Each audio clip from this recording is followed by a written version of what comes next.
জামিয়াস kitchen. আজ আমি আপনাদের সাথে শেয়ার করব চকলেট স্পঞ্জ কেক দিয়ে টাপ কেক রেসিপি।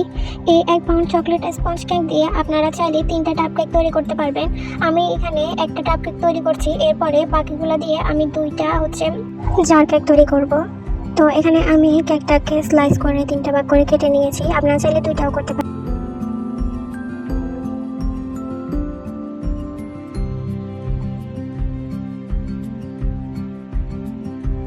এরপরে তৈরি করে নিয়েছি গানাশ। তো গানাশের ডিটেলসটা একটু পরেই বলতেছি আপনাদের সাথে।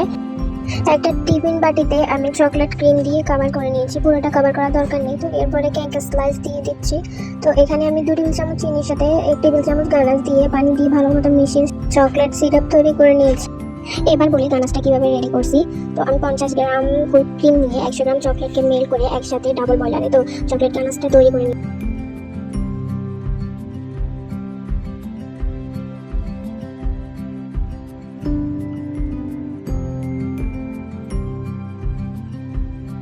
এখানে আমি সিরাপ দেওয়ার পর চকলেট গানাশটা দিয়ে আবার চকলেট ক্রিম দিয়ে দিচ্ছি। বাটিটা ঘুরিয়ে ঘুরিয়ে আমি আস্তে আস্তে ক্রিম দিয়ে দিচ্ছি।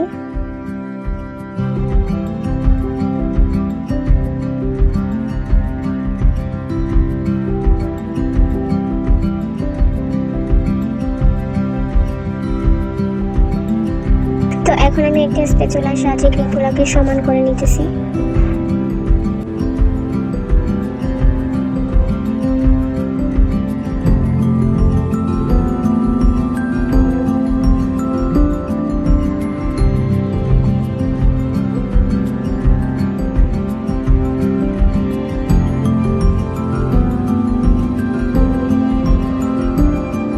সমান করা হয়ে গেলে এখানে আমি চকলেট গানাশটা দিয়ে দিব। গানাশটা দিয়ে ভালোভাবে বাটিটা ঘুরিয়ে নিয়ে চারিদিকে সমানভাবে দিয়ে নিব। এরপর ফ্রিজে 10 মিনিট সেট করে নিব। 10 মিনিট পর ফিরে এলাম। তো এখন আমি বাটিটার সাইডটা ক্লিন করে নিব।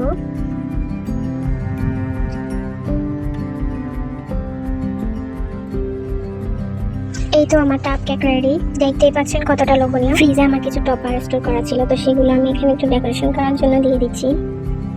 তো একটাতে ভালো লাগতেছিল না, তাই আমি এখানে আরো একটা দিয়ে দিচ্ছি।